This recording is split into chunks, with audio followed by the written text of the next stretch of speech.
लेखकों और हिंदी प्रेमियों, मित्रों, 31 जुलाई 1880 को लमही वाराणसी में जन्मे प्रेमचंद एक युग पुरुष, एक युगांतरकारी व्यक्तित्व के धनी थे। साहित्य गगनमंडल में प्रेमचंद जैसा व्यक्तित्व कोई बिरला ही पैदा होता है।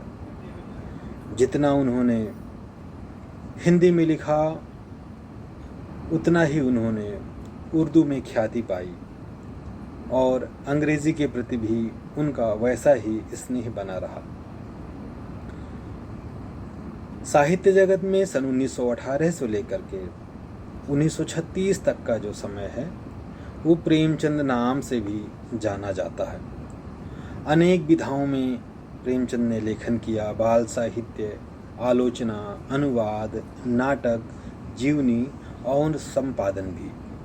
लेकिन जैसी ख्याति उन्हें उपन्यास और कहानी लेखन के क्षेत्र में मिली, वैसी ख्याति अन्य विधाओं में देखने को नहीं मिलती।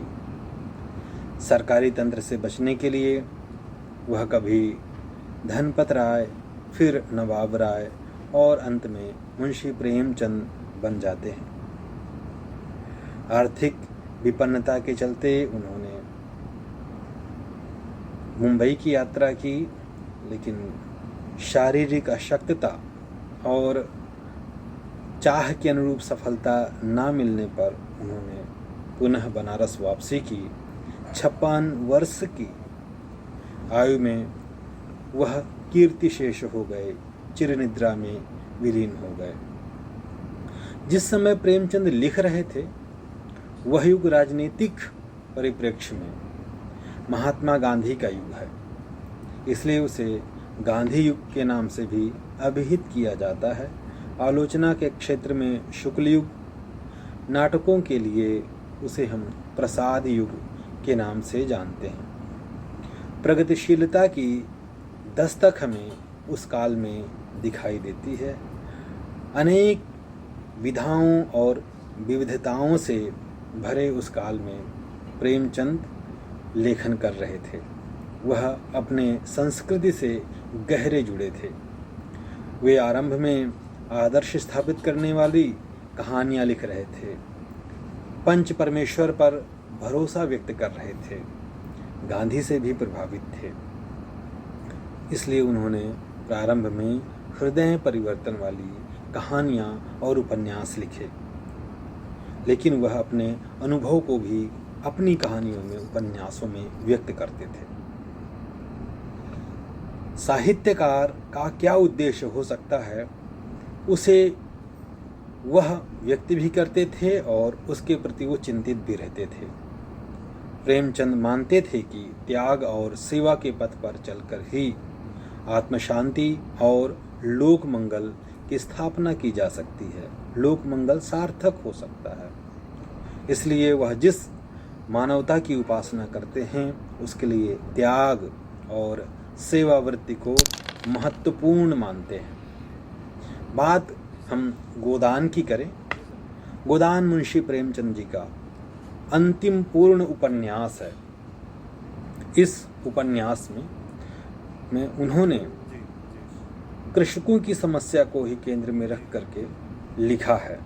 इसका अंग्रेजी अनुवाद हमें द गिफ्ट ऑफ अ काऊ के नाम से मिलता है, लेकिन गोदान की जो सार्थकता, जो अभिव्यंजना प्रेमचंद करते हैं, शायद इस शब्द में हमें देखने को नहीं मिलती है। इस उपन्यास में भारतीय किसान अपनी संपूर्णता के साथ व्यक्त हुआ है। गांव और नगर की समस्याओं को समग्रता से उठाने का बीड़ा यह उपन्यास व्यक्त करता है। ऐसा नहीं है कि इसके पहले प्रेमचंद ने प्रेमाश्रम में ऐसी बातें नहीं लिखी थी, कर्मभूमि में ऐसी बातें नहीं लिखी थी, लेकिन वहाँ पर लगान की समस्या या आर्थिक संकट की समस्या या किसानों की बेदखली की समस्या मुख्य बनती है। कर्ज को लेकर के एक भारतीय किसान आज भी कर्ज की समस्या से व्यथित है। कर्ज की समस्या को लेकर के प्रेमचंद ने कुछ कहानियाँ लिखी थी, सवा सेर गेहूँ जैसी कहानियाँ देख सकते हैं। लेकिन अंततः उन्होंने एक बड़े फलक पर उपन्यास लिखा, गोदान, और वहाँ पर किसानों का जो प्रतिनिधि है वह होरी बनता है। होरी कृषक प्रतिनिधि बन करके हमारे सामने आता है और वह कर्ज की समस्या से मजबूर दिखाई देता है, जो एक धीमे जहर के जैसा है। होरी के शब्दों में यदि हम कहें तो वो कहते हैं कि कर्ज वह मेहमान है जो एक बार आकर वापस जाने का नाम नहीं लेता। इसलिए ऋण की समस्या गोदान की एक महत्वपूर्ण समस्या हम देख सकते हैं। मुखिया महाजन की शोषक प्रवृत्ति से किसान वहाँ पर परेशान होते हैं। वह हर जगह मौजूद हैं, ग्राम्य संस्कृति में भी, गाँवों में भी और शहरों में भी किसी न किसी रूप में मिल जाते हैं। वह एक बार चक्रवृद्धि अपनी शुरू करते हैं तो उस कुचक्र से किसान आजीवन उबर नहीं पाते। इसलिए हम दूसरी चीज़ देखते हैं कि यह जो छाया है, कर्ज की छाया है, वो क्या शहर और क्या गांव हर जगह अपनी काली छाया को फैलाए हुए है। यदि हम पात्रों को थोड़ा सा ध्यान से देखें तो यदि गांव के पात्र पंच परमेश्वर नहीं रह गए हैं, 1936 का लिखा हुआ यह उपन्यास जो प्रेमचंद शुरू में पंच परमेश्वर में जो श्रद्धा व्यक्त कर रहे थे, वो अब आप देखेंगे कि यही पंच अब आपस में भी नोचने का काम करते हैं, कृषकों को छोड़ते नहीं, चाहे वो झिंगुरी हों या माता दीन हों या नोखे राम हों। शहर में यदि बात करें तो गोदान के ही पात्र आप पाएंगे कि तनख्वाह हैं या खन्ना हैं। यह प्रवृत्ति टैक्स पर टैक्स लगाने की है और यह किसानों की एक समस्या है, जिसे गोदान में प्रेमचंद ने बहुत शिल्प के साथ व्यक्त किया। विस्थापन गोदान की दूसरी प्रमुख समस्या है। यह उपन्यास विस्थापन की समस्या को भी उठाता है। प्रेमचंद खुद आर्थिक विपन्नता के चलते कभी व्यवसाय और कभी स्थान बदलते रहे हैं, लेकिन वह इस विस्थापन की पीड़ा से भी सुपरिचित थे। जमींदार और सामंत साहूकार यदि शहर में सुविधा भोग के लिए पलायन करते हैं, वहाँ निवास करते हैं, तो एक गोबर जैसा नवयुवक आर्थिक विपन्नता और रोजी रोटी की तलाश के लिए वह शहर की ओर गमन करता है। इसे हम दूसरी प्रमुख पीड़ा के रूप में देखते हैं।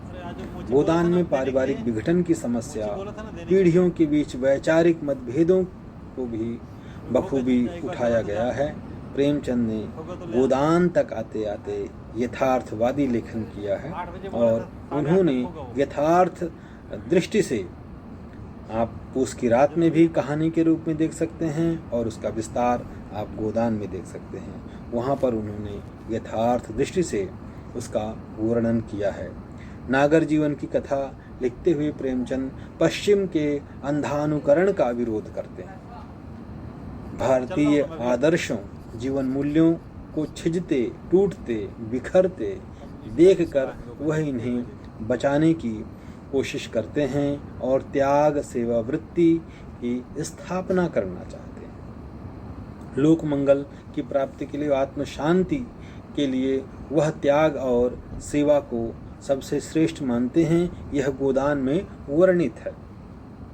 होरी और मेहता गोदान में यथार्थ एवं विचार के प्रतिनिधि हैं। यदि होरी प्रेमचंद के यथार्थता का प्रतीक बनता है तो प्रेमचंद के विचार हमें मेहता में देखने को मिलते हैं। इसके अतिरिक्त बाल विवाह, विधवा विवाह, दहेज जैसी कुरीतियों, चिकित्सा की कमी आदि को भी वह उपन्यास में व्यक्त करते हैं। प्रेमचंद ने भले ही उपन्यास में अवध के किसानों को केंद्र में रखा हो, लेकिन यह मात्र उत्तर भारत की समस्या न होकर पूरे देश की समस्या है, जो उस समय में भी थी और आज भी प्रासंगिक है।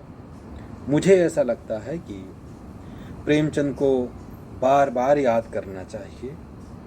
पूरी शिद्दत के साथ आज हमें फिर देखने की आवश्यकता है कि प्रेमचंद ने जो मार्ग सुझाए हैं, वह मार्ग साहित्य में निश्चित रूप से जो उन्होंने कहा है कि साहित्य केवल साहित्य का उद्देश्य जो उन्होंने बताया है वह कदाचित सही है कि हम राजनीति और धर्म के आगे भी मशाल लेकर के चलने का काम करें। प्रेमचंद ने जिस यथार्थता के साथ भारतीय समाज और संस्कृति का वर्णन किया है, उसमें बहुत कुछ सीखने की आवश्यकता है।